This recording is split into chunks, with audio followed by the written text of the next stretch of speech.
What is up, peeps? We got a lot to get through in this video, so let's get into it. Why don't we? That being Hector Rodriguez, yes, speaking out about Dashy's professionality, this is just a genius move, a well-timed move. In case you guys have not heard about this, stretching back to the old Optic days with Dashy, we already heard about TJ and Dashy being late to practice and being unprofessional. Recent rumors out there as well, and kind of accusations by Kenny also talking about Dashy being late and a bit unprofessional with his actions with the new Optic. It makes a lot of sense why HECZ comes out now during NRG Duo podcast with Andy Miller to talk about he really talked to Dashy and his mother and his family. This is the new era, right? It's time to crack it down. It's professional. You're being paid some big money to play Call of Duty. And so HECZ has now clarified he has spoken to Dashy about being a professional Call of Duty player and about being on time to practice. I spoke to his mom and Dashy at great lengths right before we decided to actually extend the contract and said, yes, you're welcome back. This year is going to be a year of transformation for Dashy, I think.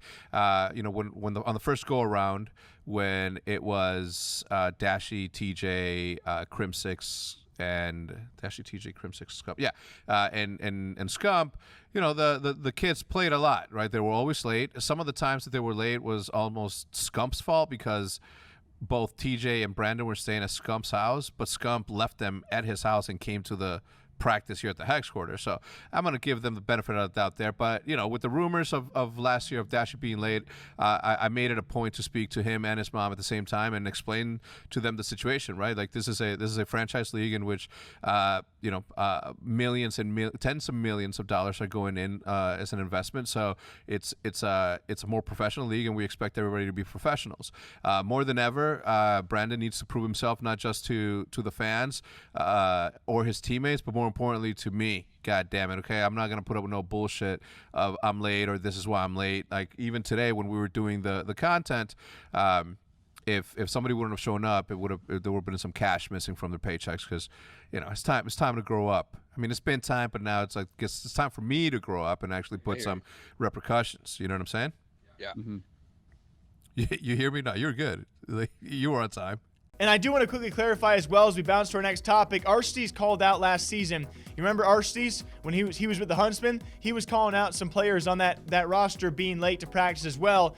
And, you know, Dashy was still with Optic. Just to make you guys aware of that, there were other Huntsmen members still on the roster who Arcitys did allege were being late to practice, you know, not showing up on time. So we'll see where that goes. If the Huntsmen are reforming, you know, obviously going to be a great personality-packed roster, but I still have my concerns. I'm glad HECZ did actually clarify some of those and some clarifications now a couple days back I want to briefly touch on, because Hector Rodriguez has now also further clarified his removal, or his letting go, I should say, of Arcitys to FaZe Clan. FaZe Clan's newest roster, guys, reunited. Arcitys joining the likes of the killers, right? Abizi, Simp, and Celium. I mean, it's probably, in my opinion, the nuttiest looking roster, especially with a kind of an older, experienced guy now finally joining the roster in Arcitys, and someone who we know takes this practice and this game very, very seriously in a role he wanted to play as main AR. Also played into the reason is why HECZ has now revealed that the Huntsmen let him go. They simply let him walk. The boys wanted him to stay in some form or fashion. He wanted to go for main AR, and they let him go, which is another reason why people will continue to love the Huntsmen, and even more so love a guy like HECZ. FaZe, Atlanta FaZe, look absolutely nutty. And speaking of a nutty acquiring, that being Rocker cutting the entire roster and going all out, they too, I mean, I really can't argue too much with these kind of guys. You pick up Priesta and you pick up Major from the Atlanta FaZe, and then you got attach and accuracy on top of that.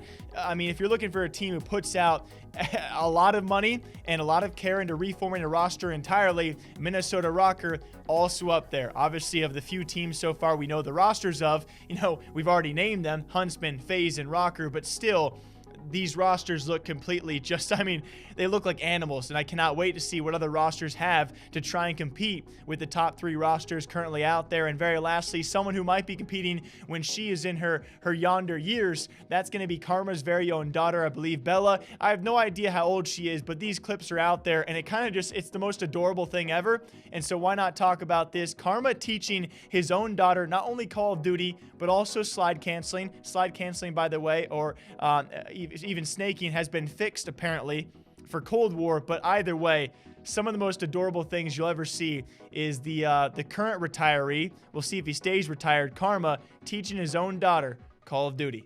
Yes. Look Should I go in the secret hideout? Look at me. Right? You know how you were sliding? Yeah, so you did that, right? Look. So do this. Go. Watch the skies. Right after you hit it again, hit the jump button. After you slide twice. Oh, there you go. You did it. Join in the secret hideout so I don't die. Yeah. Now, if anyone runs at you, oh, do you want this? This one's better. I don't see you. That one. Take that shotgun. Yeah, I like it. Yeah. Oh, yeah. Okay, we don't want to go out in the open. Because there's bad guys. Come in. Should I Oh, go in my tiny house? Enemy dropping. he's landing on you. He's landing on you. Falcon 3-0. Good copy. Oh, nice. You got him. Daddy, help! I'm trying. I don't know where he got you from. Imagine finding someone who loves you enough to have a kid with you, and you get to teach that kid what you love to do as your job. That's goals, man. That is absolutely freaking goals. Very lastly, I can't even, there's so much stuff going on in Call of Duty, I can't even title around all of it. Thanks to all you amazing viewers out there who keep on sending me thing after thing. Apparently, Pristini was absolutely free. Wherever he does end up, he too had no buyout. The Huntsmen are a different breed. HECZ is a different breed of how he operates business. There are too many things to look into. I cannot even speculate as to why he would have why he would be free, why we'd have no buyout, guys. But apparently Pristini, wherever he ends up, he too was also free to pick up. These are absolutely wild times. What do you think about this? I'll see you guys back here tomorrow. I'm going to go hang out by the pool. Maybe find a wife, huh? Drink some water, drink some coffee. I'll catch you guys back here sometime soon. Take care.